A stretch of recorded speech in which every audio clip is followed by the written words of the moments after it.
বিসমিল্লাহির রহমানির রহিম। আসসালামু আলাইকুম, কেমন আছেন সবাই? আজকে আমি একটা সিম্পল বিষয় নিয়ে এসেছি। এটা অবশ্য আমরা বই খাতায় ইজিলি পড়তে পারি, বাট আমাদের খুব একটা পড়া হয় না। হয়তো আমার ভিডিওর মাধ্যমে আপনারা সামান্য হলেও পড়বেন। যেমন সমার্থক শব্দ, অর্থাৎ আমি আজকে এখানে 5টা শব্দ লিখেছি। ওই 5টা শব্দের সমার্থক শব্দ আমরা আজকে জানবো। প্রথমে লিখেছি পানি। পানির সমার্থক শব্দ কি কি? পানি হচ্ছে আমাদের অপর নাম জীবন, এটা আমরা সবাই জানি। তাহলে জীবন, সিম্পল একটা জীবন কি হয়? পানির সমার্থক শব্দ হয়। তারপর যেমন সলিল, এটা আমরা অবশ্য বইয়ের মাধ্যমেই শিখছি। সলিল, তারপর আছে যে তারপর হচ্ছে অম্বু, সবগুলো হচ্ছে কি পানির সমার্থক শব্দ। আরও হয়তো অনেক আছে, আমরা বই খুললে হয়তো বলতে পারবো। তারপর হচ্ছে আমি 2 নাম্বার লিখেছি সবিতা।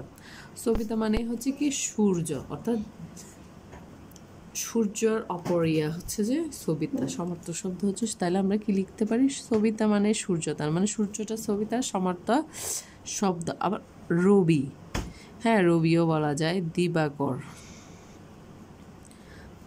দিবাকর, তারপর হচ্ছে তপন।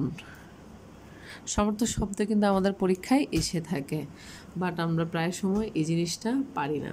যেমন সাগর, সাগরের সমার্থক শব্দ কি? সমুদ্র। আমরা এক কথায় সাগরের সমার্থক শব্দ কি বলতে পারি? সমুদ্র। তারপর যেমন আছে জলধি, হ্যাঁ জলের বিশাল পাহাড়কেই সাগর বলে। যেমন বারিধি। তারপর হচ্ছে যে পায়োধি।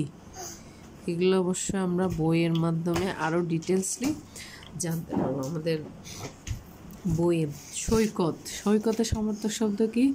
বালুকাময়, হ্যাঁ অর্থাৎ সৈকতের আশেপাশে সবগুলো কি বালুই থাকে, বালুর চর বা বালুময়, হ্যাঁ এই জন্য এটা কি বালুকাময়টা সৈকতের সমার্থক শব্দ হিসেবে নেওয়া যায়। যেমন তীর, তারপর হচ্ছে পুলিন, এগুলো সবগুলোই কি সৈকতের সমার্থক শব্দ। হরিণের সমার্থক শব্দ কি? মৃগ। হরিণের সমার্থক শব্দ কি? মৃগ। তারপর আছে যে কুরঙ্গ।